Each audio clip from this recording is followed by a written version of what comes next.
Buenas a todos, vamos a comenzar ahora con una serie de videos totalmente diferente. En este caso nos vamos a centrar en relatividad general. ¿Y por qué hago esto? Sé que muchos se preguntarán por qué tengo una lista de reproducción precisamente de esta rama de la física centrada con Maní.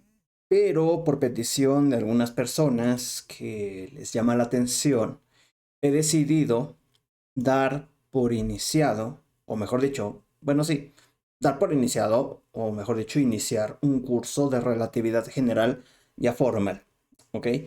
En esta ocasión, lo que vamos a hacer es ver toda esta parte matemática que muchas veces en los videos no se puede ver con tanta profundidad por cuestiones de tiempo, también por cuestiones de programación del código, porque es muchísimo, demasiado código el que a veces sale. Y también ese tipo de cosas influye mucho. Y también porque, bueno, actualmente, como ya sabrán, he estado con poca disponibilidad, pero no quiero dejar el canal abandonado. Entonces, vamos a dar un enfoque totalmente diferente. Esto va a ser un curso ya formal. El otro, no digo que no lo sea, pero es, digamos, más superficial. ¿Ok? Y aquí sí nos vamos a centrar exclusivamente en las partes ya totalmente profundas de lo que vamos a ver. Obviamente sigue siendo algo introductorio, porque vamos a manejarlo desde cero, ¿ok? Para gente que pues, de plano no sabe nada. Y pues si también hay gente curiosa, que suele pasar, que tengo, bueno, gente que es de ingeniería, también les llama la atención. Entonces vamos a hacerlo de la mejor manera posible para que todas las personas puedan entenderlo, porque es una rama de la física bastante fascinante. Ya más adelante, si desean que haga algo similar con alguna otra rama de la física, recuerden que este canal está centrado en física y matemáticas exclusivamente, pueden hacérmelo saber, ¿ok? Entonces, vamos a comenzar con esto. Cuando nosotros estudiamos relatividad, hay dos vertientes que se estudian principalmente. Tenemos lo que es la relatividad especial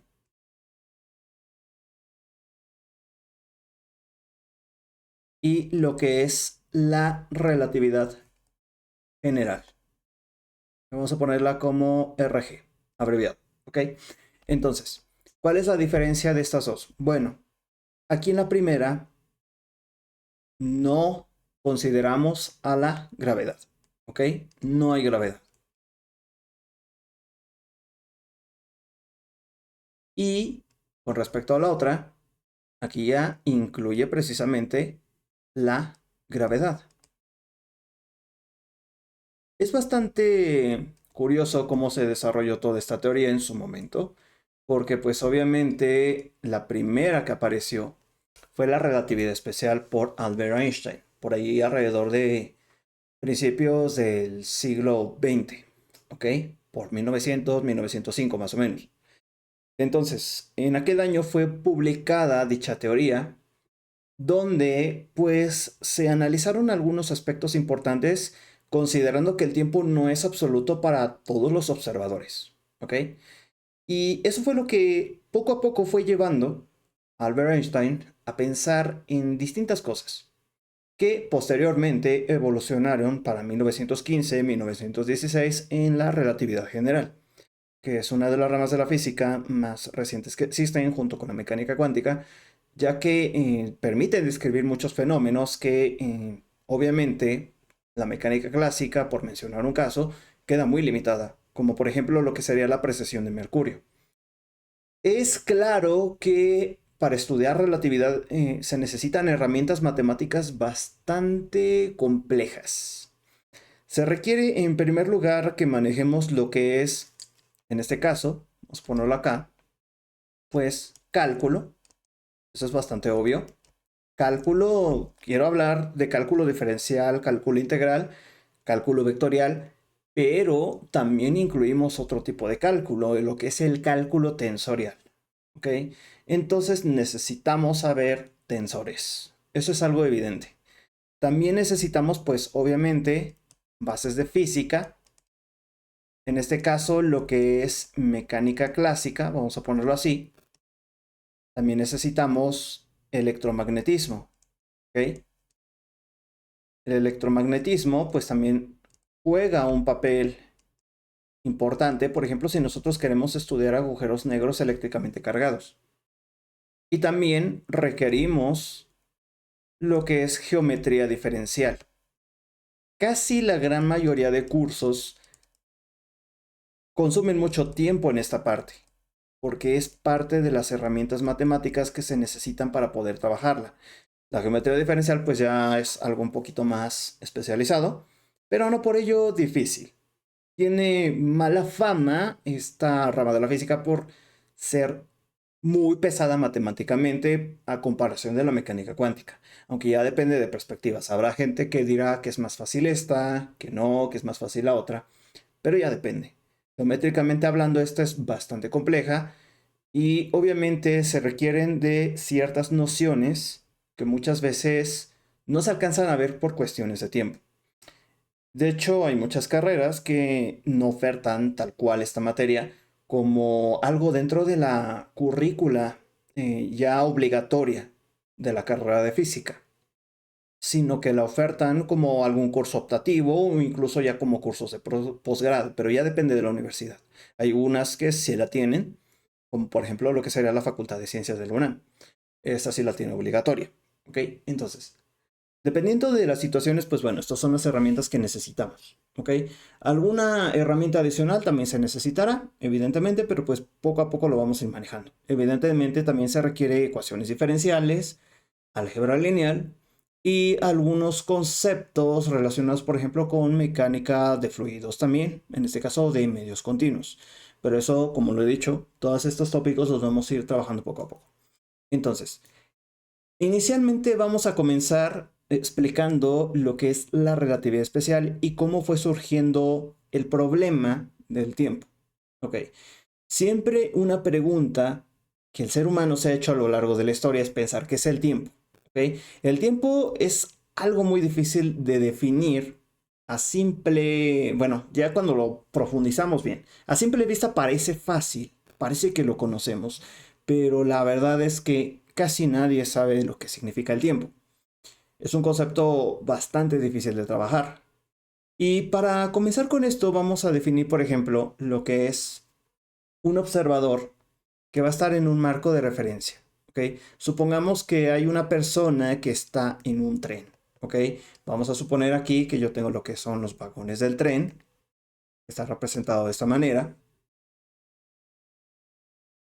Y obviamente dicho tren sale de una estación a determinada hora. Vamos a suponer a las 11 de la mañana. ¿Ok? Una persona va a estar viajando acá. Vamos a suponer que aquí tenemos las ventanas del tren, con los vagones.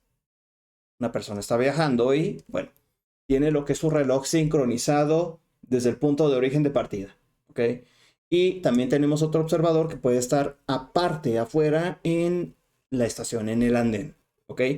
Entonces, ambos observadores sincronizan sus relojes y pues desde el punto de vista de la mecánica clásica, pues el tiempo vendría siendo absoluto para los dos. Es decir, que el tiempo viene siendo el mismo para todos, pero algo ocurre cuando nosotros analizamos desde el punto de vista de la relatividad especial, y es que depende del marco de referencia.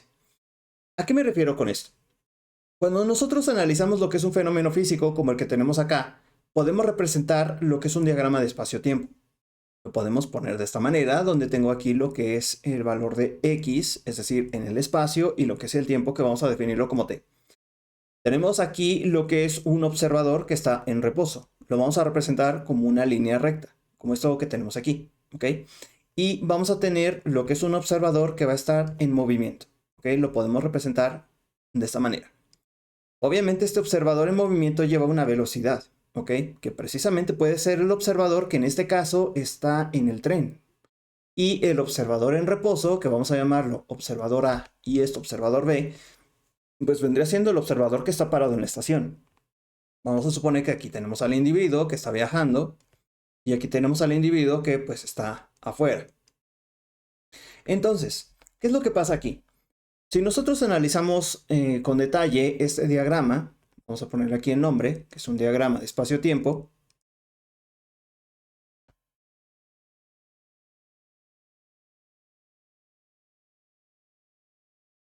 las cosas son un tanto diferentes. ¿A qué quiero llegar con esto? Por ejemplo, aquí yo tengo lo que es el observador A, que es en este caso el observador que está en reposo. Vamos a asignar, por ejemplo, este observador que está aquí. Y tengo lo que es el observador B que está aquí viajando. Lleva una velocidad lo que es el observador B y el observador A está fijo. Entonces, desde su punto de vista, pues bueno, tenemos aquí lo que es una línea recta que nos representa precisamente la línea de mundo. Estas líneas se les conoce precisamente de esa manera, como líneas de mundo. O también líneas de universo, ¿ok? Entonces, si el observador está quieto y no lleva velocidad, simplemente está avanzando en el tiempo. Podemos tener un instante, otro instante y así sucesivamente. Mientras que un observador que está en movimiento, pues tiene cierta inclinación que podemos definir a través de un ángulo definido como phi. ¿Ok? Entonces, este observador que está en movimiento, pues tiene una velocidad. ¿Ok? Y si nos damos cuenta, se está moviendo en el espacio, pero también en el tiempo. ¿Ok?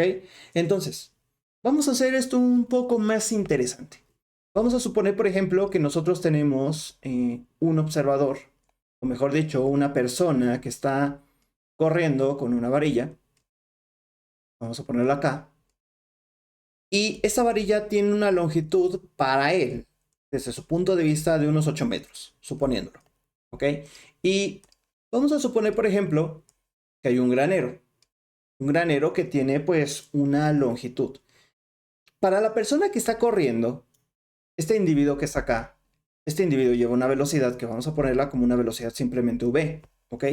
Y vamos a tener aquí otra situación que va a ser vista ahora por otro observador, es decir, una persona que está afuera, ¿ok? Que está viendo al individuo a correr. Esto vamos a definirlo como el observador S. Y vamos a definir ahora lo que es el marco de referencia de S', que sería el observador que en este caso está observando la misma situación. Nuevamente, tenemos al atleta, o la persona que está con la pértiga, y tenemos aquí que pues, desde el punto de vista de la otra persona, esto se ve más corto, serían unos 4 metros, vamos a suponer. Y tenemos aquí lo que es ahora, por ejemplo, para el marco de referencia del atleta que está corriendo, ve que el granero tiene una longitud de unos 5 metros, ¿ok? Es decir, si nosotros, por ejemplo, viajamos en un automóvil, podemos darnos cuenta que las distancias son más cortas. Podemos ver, por ejemplo, que una casa como que se achata, ¿ok? Obviamente no lo percibimos bien desde nuestras velocidades, que son prácticamente muy pequeñas, pero ya cuando trabajamos con velocidades relativistas, tenemos lo que es una contracción de la longitud, ¿ok? Como que las cosas se compactan. Entonces, para el observador que está en movimiento, que es este de acá, va a percibir el granero más angosto, ¿ok? Entonces, aquí tenemos lo que es una puerta A y una puerta B. Suponiendo que dicha persona corre y entra, esta puerta se va a cerrar, ¿ok? Esta se cierra y después esta. Es decir, ambos eventos no son simultáneos para él, pero para un corredor que está siendo observado por una persona que está en reposo, va a ver que el granero tiene una longitud de unos 10 metros. Es la longitud, vamos a decirla, originales de su marco de referencia. ¿Ok? Unos 10 metros. Entonces la persona pues está aquí, ¿no? ¿Qué es lo que pasa? ¿Qué es lo que se contrae aquí? Se contrae la pértiga, pero el granero no. Entonces, nuevamente tenemos las puertas. Entonces, la paradoja que aquí surge es, ¿cabe o no cabe lo que es la pértiga? Es decir, si lo vemos desde el punto de vista del observador S, es claro que esta cosa no va a caber porque es más grande que el granero y en el momento que se cierran las puertas, pues se va a cortar, ¿ok? Se va a partir en 3 pedazos. Pero en el momento en que lo vemos desde el marco de referencia de S', que es el observador que está en este caso en reposo, se va a dar cuenta que la pértiga pues es más corta de lo que realmente es, mientras que el granero tiene 10 metros. Entonces, ¿qué es lo que pasa aquí? Podemos darnos cuenta que aquí sí cabe, ¿ok? Cabe la pértiga. Pero, ¿quién tiene la razón con respecto a esto? Pues la verdad es que los dos tienen la razón desde su punto de vista porque lo están analizando desde su marco de referencia. Entonces, Lo que tenemos que hacer aquí es simplemente definir nuestro diagrama de espacio-tiempo para analizar el fenómeno. Es decir, tenemos, por ejemplo, lo que son estas líneas de mundo para los dos eventos, es decir, cuando se cierran las puertas. Esto sería visto desde el marco de referencia del observador S'. Aquí tenemos lo que es el evento definido como A y el evento definido como B. ¿Ok? Entonces, ahora, repito, esto es desde el marco de referencia de el observador S'. Ahora, ¿qué pasaría si nosotros lo vemos desde el marco de referencia del otro observador? Pues las cosas cambian. Entonces, tendremos aquí, por ejemplo, lo que es el tiempo. Vamos a representarlo de esta manera, con esta línea, un poquito más inclinada, no es tan cómodo hacerlo. Y otra línea aquí que nos represente precisamente X, ¿ok? Entonces vamos a ponerlo aquí como X' y T'. Vamos a ponerle aquí lo que es un conjunto de líneas para distinguirlo. Entonces tenemos esto así.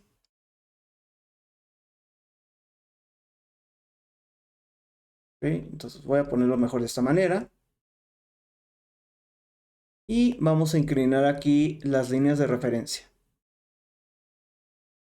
¿Qué pasa para lo que es en este caso el observador que está en este caso en S? Va a ver que el evento pues no es simultáneo, mientras que para el observador que está en reposo sí son simultáneos los dos eventos en que se cierran las puertas.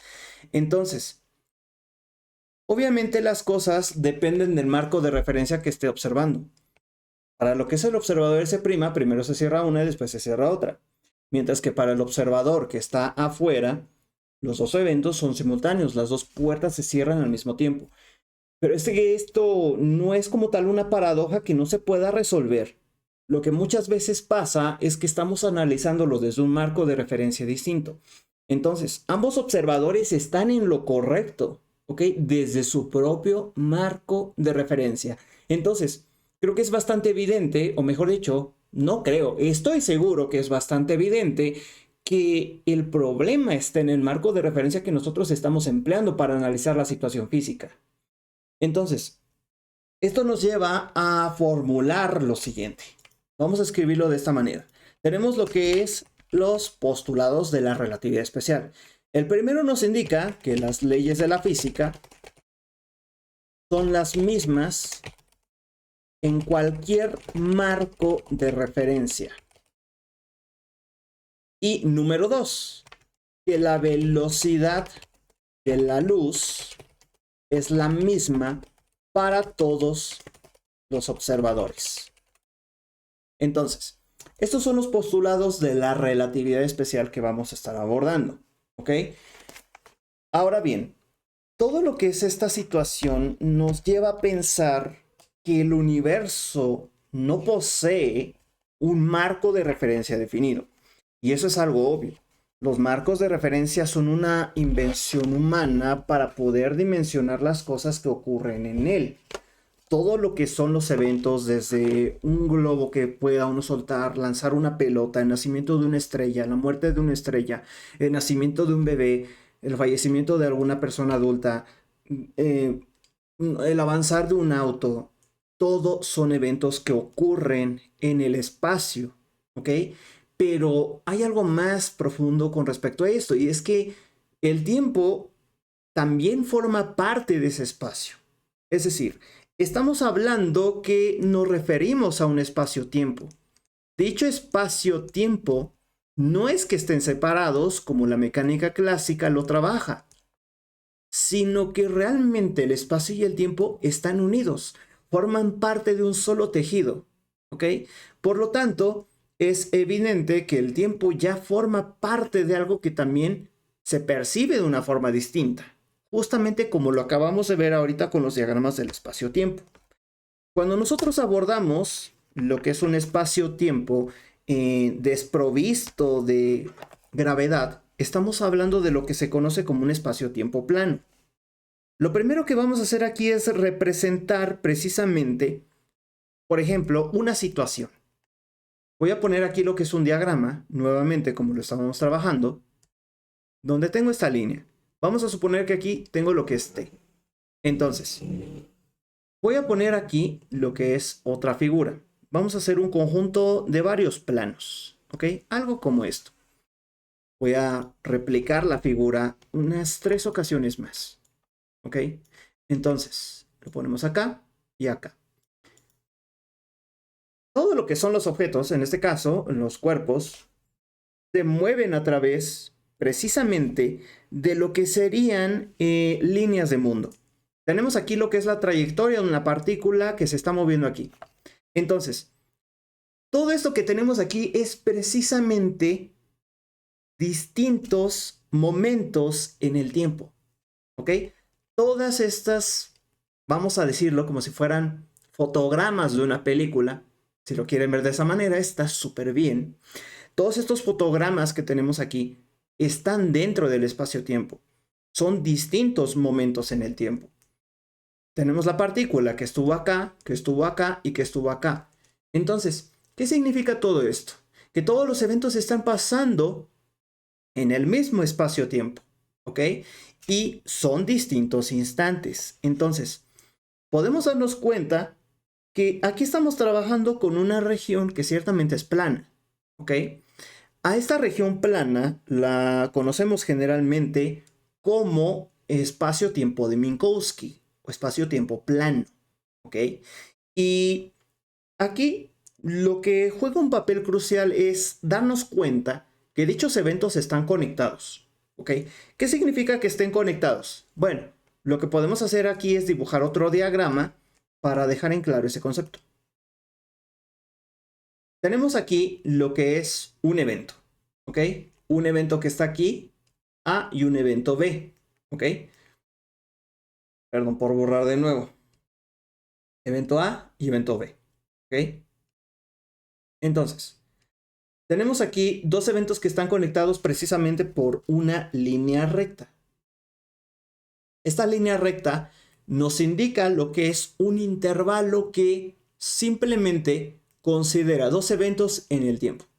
No tengo nada en el espacio ahorita, ¿ok? No me estoy moviendo en el espacio. Si me muevo en el espacio, voy a tener ahora algo como esto. Pero si nada más me muevo en el espacio, entonces tendríamos algo como esto. Entonces, esto recibe un nombre, ¿ok? Y son los intervalos. ¿Y qué quiere decir esto? Tenemos aquí lo que es el concepto de la causalidad, ¿ok? Un evento deriva en algún acontecimiento en el futuro, ¿ok? Entonces, el primer evento que tenemos aquí, o mejor dicho, el primer intervalo, se le conoce como un intervalo temporaloide. ¿Qué quiere decir esto? En algunos textos simplemente se le escribe como time-like. Time-like. Esto es en inglés, evidentemente. Mientras que el segundo intervalo que tenemos acá se le conoce como luminoide.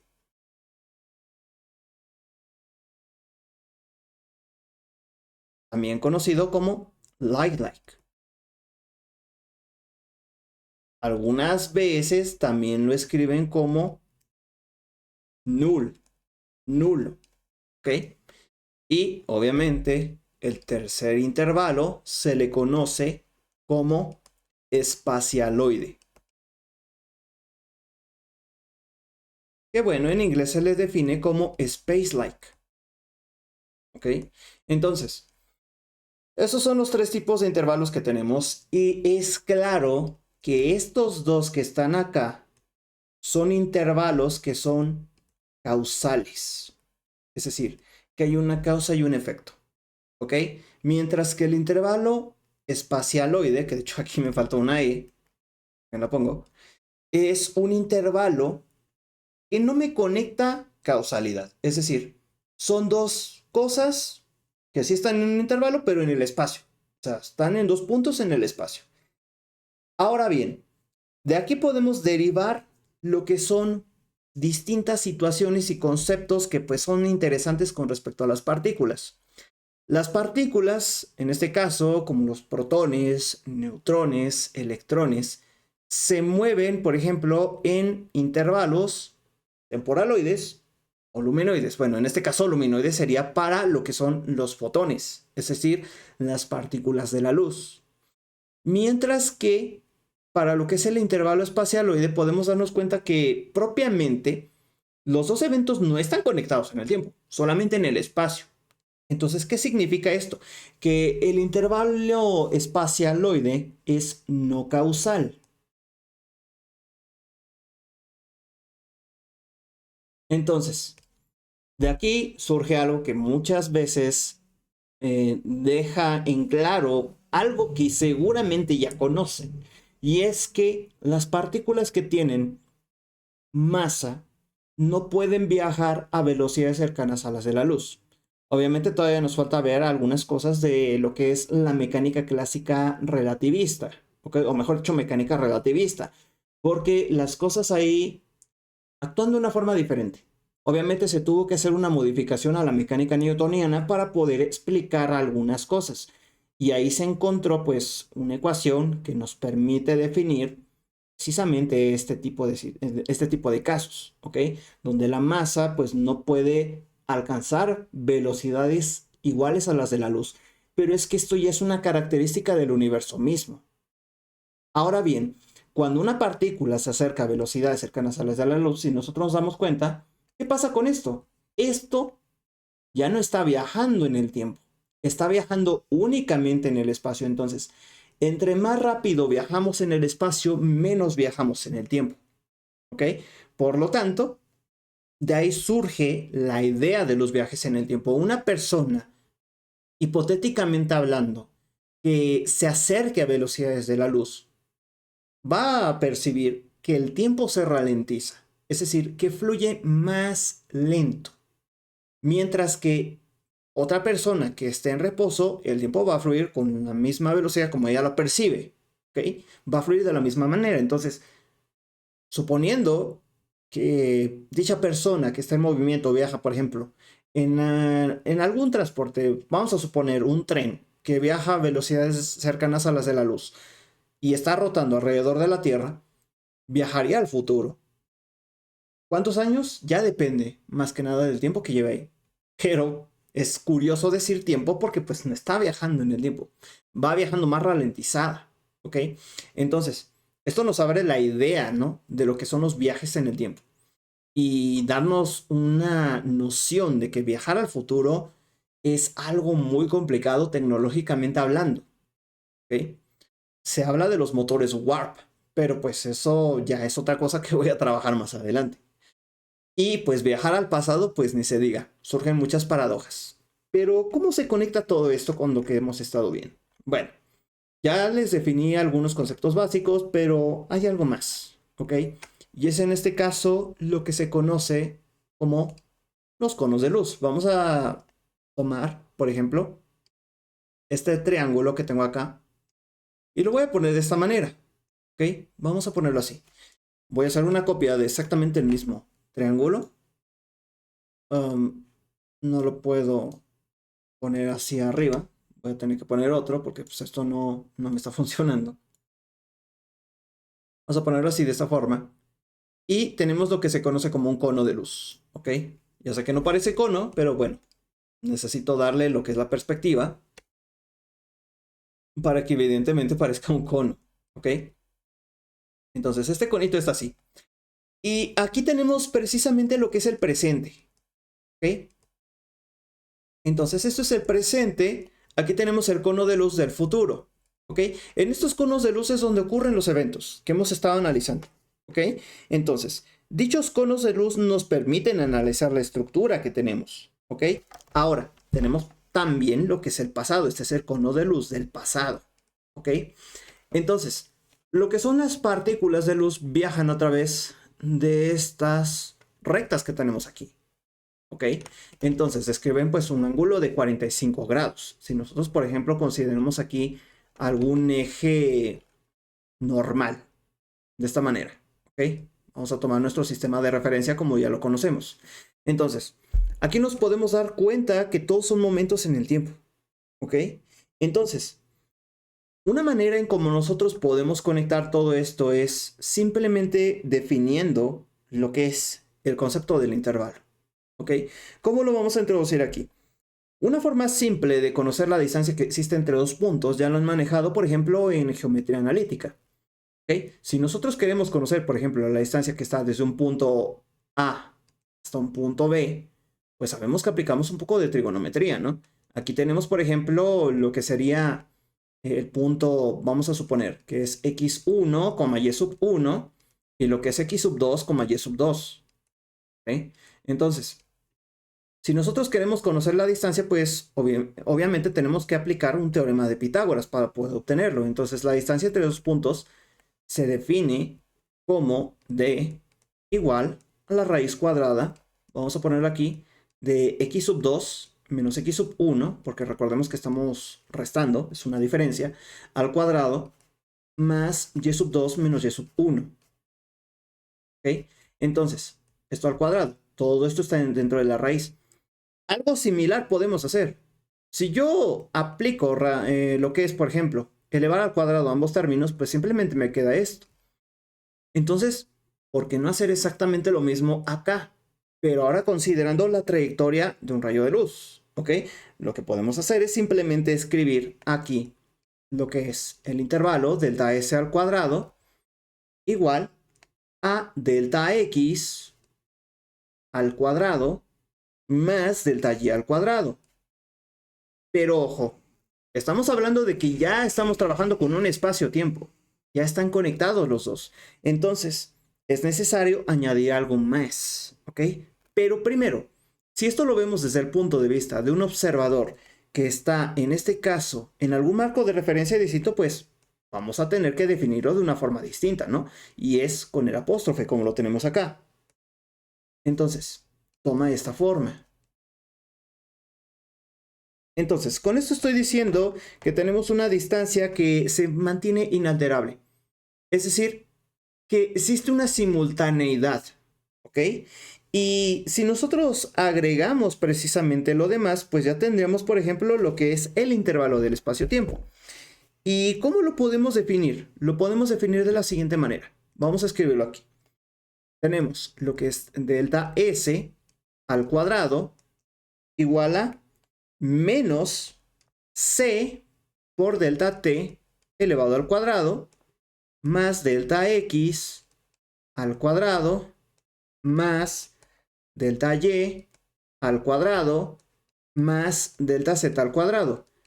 Ahora, lo que estoy haciendo es agregar el tiempo, porque ya vimos que está dentro del mismo tejido, ¿ok? Es el espacio y el tiempo, ya no están separados, forman parte de una sola entidad, si lo queremos ver de cierta manera, ¿ok?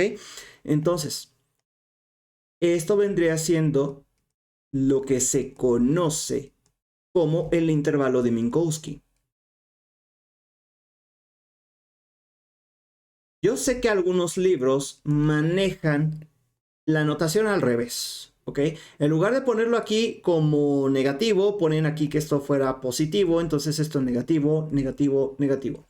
Esto tiene que ver con la asignatura de la métrica y no hay problema si lo vemos así. Más adelante ya diré por qué razón no hay problema. Pero esto lo comento porque obviamente distintos autores lo manejan de una forma distinta, ¿ok?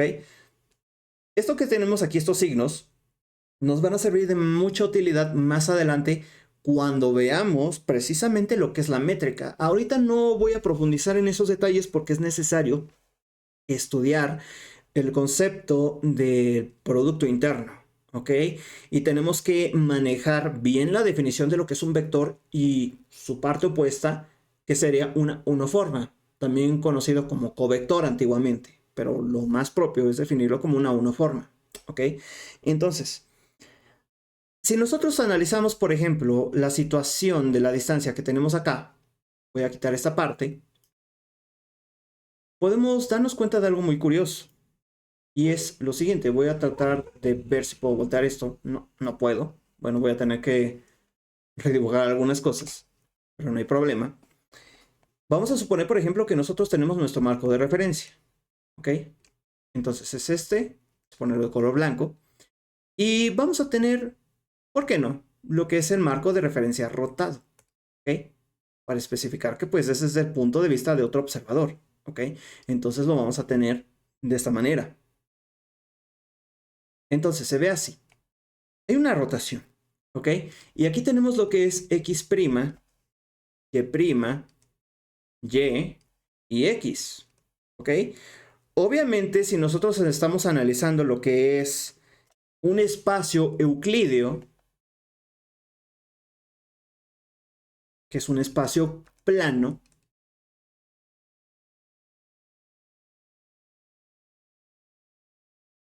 vamos a percatarnos de que esta distancia que existe entre estos dos puntos es la misma para los dos, ¿ok? Y lo podemos representar, por ejemplo, con estas líneas punteadas que voy a poner acá. Entonces tengo una línea punteada acá, otra acá, obviamente tenemos una aquí, otra aquí, y podemos hacer lo mismo con respecto al otro marco de referencia. Entonces, podemos ponerlo acá, podemos ponerlo acá así, y evidentemente hacer lo mismo acá. Una línea punteada y otra línea punteada, ¿ok? Entonces, la longitud no cambia si nos damos cuenta, ¿ok? Tenemos dos sistemas de coordenadas, pero uno con una rotación. Y la distancia entre los dos puntos es independiente de la elección del sistema de coordenadas que nosotros estamos trabajando.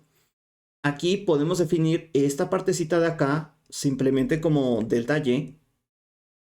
Y esta partecita de acá para este marco de referencia como delta x. Ahora, si lo vemos desde el marco de referencia del otro observador, tenemos lo que es delta x'. Mientras que para el marco de referencia de acá sería delta y'. Entonces, aquí nos podemos dar cuenta de que, pues, evidentemente, es la misma longitud, ¿ok?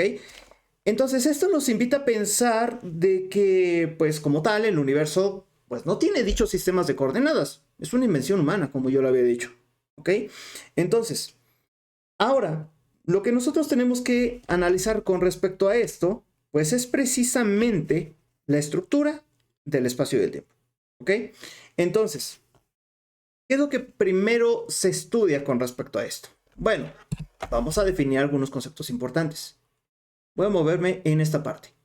Lo primero que hay que analizar es un marco de referencia, por ejemplo, como el que voy a poner a continuación. Lo voy a poner en 3 dimensiones. Vamos a cambiarle un poco de color. Y voy a poner otro marco de referencia aquí, pero que sí va a llevar una velocidad, ¿ok? No voy a considerar ahorita rotaciones, simplemente lo voy a tener así. Tenemos aquí lo que es el eje, vamos a suponer que esto sería el eje X, el eje Y y el eje Z. Aquí también tenemos X, Y y Z. ¿Ok? Esto lleva una velocidad. Entonces, si este marco de referencia parte desde el mismo origen que tenemos acá, que es precisamente este punto, vamos a suponer que los dos observadores sincronizan sus relojes al mismo tiempo. ¿Ok?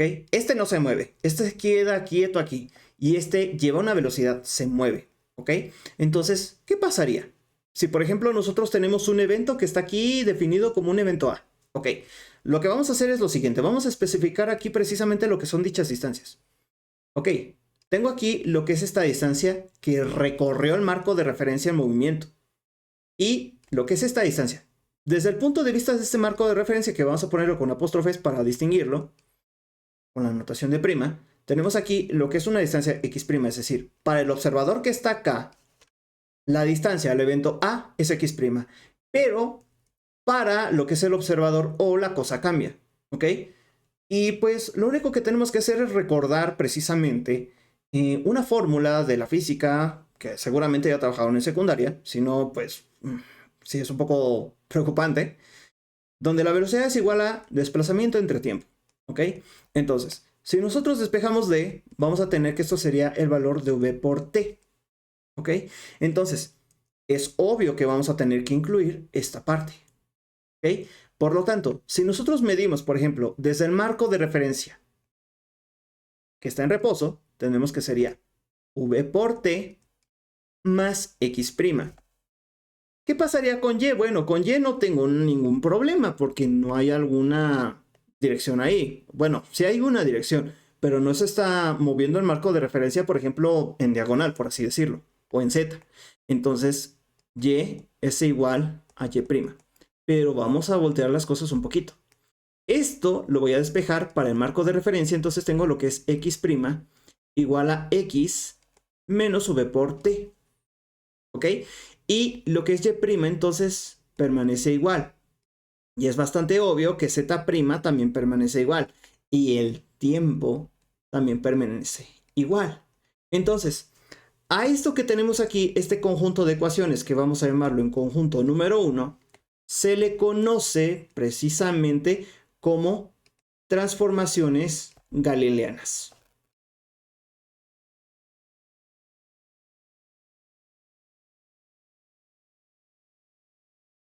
¿Ok? O también, perdón la dislexia, también conocidas como transformaciones de Galileo. ¿Ok? Entonces, esto es desde un punto de vista clásico. No estamos metiendo lo que acabo de discutir a continuación. Porque es claro que vamos a llegar a un tipo de transformaciones diferentes conocidas como las transformaciones de Lorentz. Pero eso ya lo vamos a estudiar más adelante. Ahora, volviendo al punto de partida que tenemos aquí, obviamente vamos a tener un factor que va a estar influyendo en el cambio de un marco de referencia que, de hecho, factor, algunos libros lo manejan como un factor K. ¿Ok?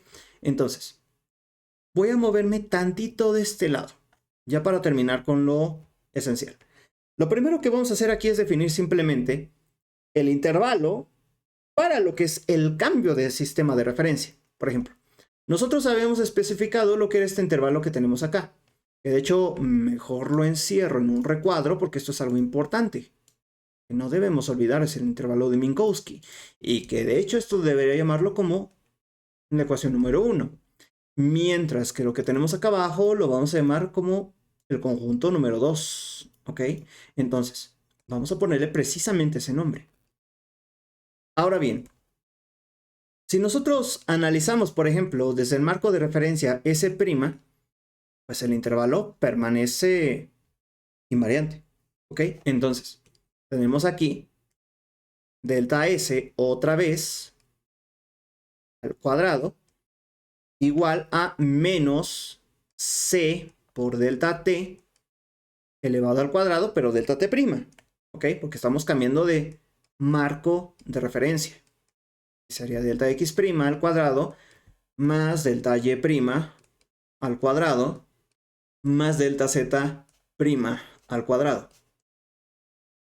Entonces, esto sería para el otro marco de referencia. ¿Ok? Entonces, aquí podemos darnos cuenta precisamente de lo que estaba definiendo previamente. Y una manera de simplificar las cosas es escribir el conjunto de las coordenadas. ¿Ok? ¿Cómo podemos escribirlo simplemente? Ok, vamos a escribir aquí lo que es x mu, un índice griego. ¿Ok? Y x mu se puede escribir como el conjunto de las coordenadas que van de 0 a 3. ¿Ok? Entonces va de 0 a 3 esto. Es decir, tenemos x0 para este superíndice, que es igual a c por t. x1 es x, x2 no es x al cuadrado. Mucho ojo con esa parte. X al cubo, que es z. ¿Ok? Entonces, para no estar escribiendo todo lo que acabamos de poner hace rato, pues simplemente podemos reducirlo con esta notación. ¿Ok? Que es la notación de los índices griegos. Hay algunos libros que lo manejan de esta manera. Puede que a lo largo de este curso podamos manejarlo con índices griegos o también con índices de estos, los normales, del abecedario. ¿Ok? Pero significan básicamente lo mismo. Se los digo porque, por ejemplo, si ustedes checan lo que son libros como el de Bernard Schutz o el de Sim Carroll o el de, por ejemplo, el de Inverno o el de Wald, encontrarán una notación un tanto diferente entre los distintos autores que hay y es ya por criterio del autor, ¿ok? Normalmente los libros más modernos utilizan esta notación, los libros un poco más antiguos utilizan esta notación, pero es básicamente lo mismo a menos que se especifique lo contrario. Yo les especificaré cuándo vamos a trabajar o cuándo, mejor dicho, significa una cosa u otra, porque también puede pasar que tengamos de 1 a 3. Generalmente cuando trabajamos con 1 a 3, pues nos referimos a las coordenadas del espacio, X, Y y Z. ¿Ok? Lo voy a poner aquí. X, Y y Z. Y cuando estamos trabajando de 0 a 3, estamos incluyendo lo que es el tiempo. Entonces sería T, X, Y y Z. Entonces, es importante recordar esta diferencia. Y otra cosa también crucial, y es que muchos libros manejan lo que son las unidades de Planck, también conocidas como unidades naturales, unidades relativistas, unidades geométricas, donde lo que es C es igual a 1, la constante de gravitación universal también es igual a 1. Pero esto yo no lo voy a trabajar porque para un curso introductorio de relatividad general es un poco confuso saber qué estamos midiendo si trabajamos con esto. Esto ya es para cursos ya más avanzados que lo manejan simplemente para simplificar las ecuaciones, pero obviamente perdemos la dimensionalidad de las mismas, razón por la cual a mí en lo personal no me gustan. ¿Ok? Entonces, todo el curso lo voy a estar manejando con unidades normales del sistema internacional. No voy a trabajar con las otras, definitivamente, a menos que haya alguna excepción, puedo hacerles comentarios, pero voy a estar trabajando yo propiamente con unidades del sistema internacional y no con estas cosas, porque se pierde la noción de lo que se está midiendo. Entonces, volviendo acá, por ejemplo, con índices griegos, normalmente manejamos, por ejemplo, esta notación. Puede ser cualquier letra griega, puede ser mu, nu, alfa, lo que quieran, ¿ok? Pero cuando trabajamos con esto, por ejemplo, utilizamos lo que son índices latinos, ¿ok? Que lo ponemos simplemente como una I, J, K, o sea, este tipo de notación, ¿ok? Entonces, si nosotros nos encontramos con algo como esto, entonces esto significa que tengo x1 igual a x, x2 igual a y, x3 igual a z. Para no tener que estar trabajando con tantas letras, entonces es evidente la notación, ¿no? Es algo muy importante para simplificar, porque las ecuaciones que se manejan en relatividad general no son ecuaciones sencillas, son ecuaciones monstruosamente grandes. Y obviamente tenemos que simplificarlas, porque si no los cálculos de por sí son largos. Ahora imagínense, anotar toda la notación es un dolor de cabeza enorme, ¿ok? Entonces hago hincapié con esta cosa. Más adelante vamos a ver que estas expresiones que tenemos acá arriba, precisamente lo que es este intervalo, se puede redefinir de una forma sencilla. Y es simplemente escribiendo lo que es la métrica representada por eta sub nu, sub mu nu, que es esto de acá, que sería igual a menos 1, 0, 0, 0, 0, 1, 0, 0, 0, 0, 1, 0, 0, 0, 0, 1. Yo en mi caso lo voy a estar manejando de la siguiente manera. ¿Ok? Vamos a cambiar un poco las cosas. Pero es exactamente lo mismo. O sea, ustedes lo pueden encontrar de la forma opuesta como yo les había dicho y les digo, no hay problema. Y esta cosa que tenemos aquí se le conoce como la métrica de Minkowski. Pero no me voy a meter ahorita con la definición de esta parte. Dije que lo iba a hablar después, cuando veamos qué es precisamente la métrica. ¿Ok?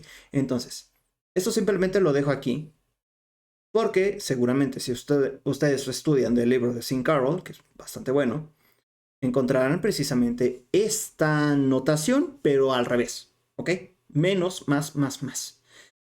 Entonces, la forma en que se puede representar lo que es precisamente el intervalo de una forma ya más compacta es simplemente escribiendo delta S al cuadrado igual a eta sub mu nu delta x mu delta x nu. Pero es que esto tiene que ver con algo que había dicho hace rato, que es el producto interno. Y Pasa que cuando nosotros hacemos el producto punto, no consideramos la información de las bases. En carreras de ingeniería o ya en cursos de física más básicos, al momento de hacer producto punto, no consideramos lo que son las bases. Simplemente las dejamos ahí, pero no las ponemos. ¿Ok? Pero se pierde información acerca del espacio. Y en este caso, como estamos trabajando con esto, necesitamos la información del espacio y del tiempo. Entonces, esta información está contenida en esa métrica. ¿Ok? Pero para definir esto, vamos a tener que introducirnos al concepto de lo que es el producto interno. Algunos ya lo conocen, algunos quizá no, pero nos va a servir. Entonces, esta ecuación también la voy a encerrar porque va a ser una parte importante de simplificar lo que es la ecuación que había puesto previamente para el intervalo. ¿Ok?